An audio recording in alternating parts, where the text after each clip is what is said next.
ta-da! Hey, what's up everybody? Hope you're doing great. Would you like a fruit tree that just is easy to grow, produces and produces and produces? Then this is the video for you. Now, for those of you who've seen my videos before, you know I'm a huge fan of growing citrus trees in your home garden. If you live in the climate for it, they're just wonderful choices, from limes, lemons, oranges, and beyond. They're great. But today's video is not about oranges or citrus. We actually have another fruit tree that I've just been delighted to be growing in our school garden. So if you're a home grower or you're gonna grow out of school, this is the tree for you. What is the tree I'm thinking about? Let's go take a look. Ta-da! All right, so this is the tree. If you can tell by looking at it, you are awesome. Let me know in the comment section what you think this tree is. I'll give you a moment. Okay, this is an apple tree.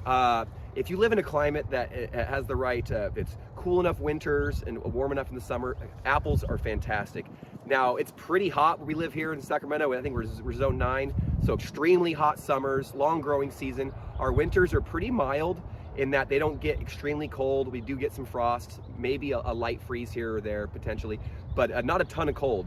So apples have this thing called the chilling requirement. This is like a teacher after the end of every Friday, I got my own chilling requirement. It's called some rest and relaxation. But for them, it's how many hours below 45 degrees Fahrenheit that they need each and every year. So different varieties of apple are gonna require a longer or shorter chilling period. Luckily for us, there have been some new breeds out there and cultivars, and so we've got our hands on some that have a relatively low chilling requirement, meaning they don't need a drastically long, cold winter for them to be happy and healthy and produce fruit the next year. Actually, these ones have been producing crazy. This is what really led me to want to do this video, is that our students have been coming, we've been back for about a month or so, give or take, and this tree has been producing apples like wild these last few weeks. There's actually even more blossoms and younger apples still forming, some that are mature and have been eaten. I've had a student here the other day, kid ate 12 apples in a classroom. Yeah, I don't know how the rest of his day was, but pretty awesome. So this little tree here, you can see it's not much bigger than I am, so it's very compact. You can keep them really tight and small, which is really great. Like I said, for the home garden, or in this case the school garden, it's phenomenal because when the kids are here, this thing is just packed full. Like I said, we probably pulled off a couple hundred apples already to eat, and there's equal amount still on the tree, ripening and forming and maturing right now. So it's a heavy producer. It's put up with a lot of abuse from time periods of dry times, or maybe the irrigation wasn't on long enough, deep enough, or we had really hot extreme summers. Now you might see some sun scald on some of those apples that are exposed to the top.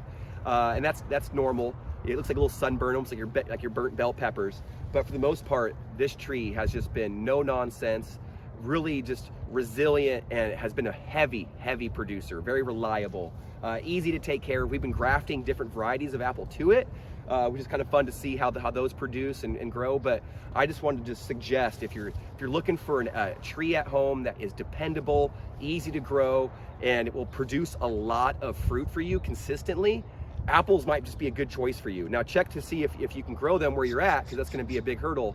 But if you have the right climate, cool enough winters and just enough warmth in the summer, they're going to do great. And like I said, there's some new varieties out there that have been bred in different regions of the planet, and they are breeding them now to tolerate those milder conditions of winter. And so it's really cool. And so I just want to say, grow an apple tree if you're into it. And for us, one of the things I really love about it compared to some of the other fruit trees, because if you watch my videos, I love plums, pluots, apricots, I love it all. They're really good. Peaches, nectarines, love them. But the one cool thing I've noticed in comparison from my apple tree to some of my stone fruits is that this tree, it's the duration of available mature fruit, harvestable fruit, edible fruit is much longer. So sometimes, like, I have my aprium tree. There's apriums on that tree ready to eat for maybe a 2 to 3 week period, maybe 4 if you stretch it out in the early summer. This one, we've been eating fruit off of it for the last 4 weeks, and it's still covered in fruit, and the fruit's not overripe. It actually hangs on the tree really well. So if you're one of those people, you're like, hey, I'm afraid I might not be ready to go harvest all of it all at once, or I can't get out there, and I'm afraid I'm gonna lose all of that crop, no worries. The apples hang on there pretty good. When they get stressed, you might see them drop on the ground, you know, and that's fine. Just get to them early. If you, we've noticed, we'll come out here when the kids come out, we scrape them off the ground if some have fallen naturally, and a lot of those are still good. So we just pick them up, clean them off, and they are fantastic.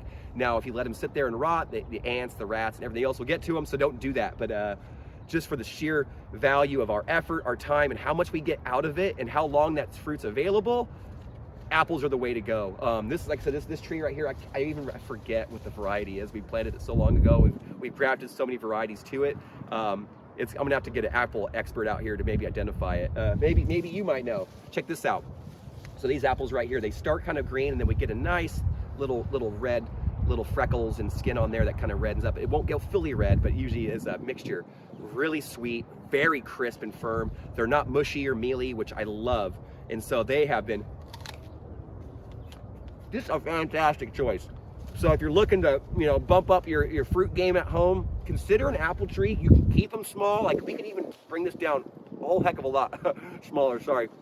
But I just want to say, apples are awesome. So are you. Get out in the garden, folks. If you have any questions, comments, or concerns, please let us know down in the comment section.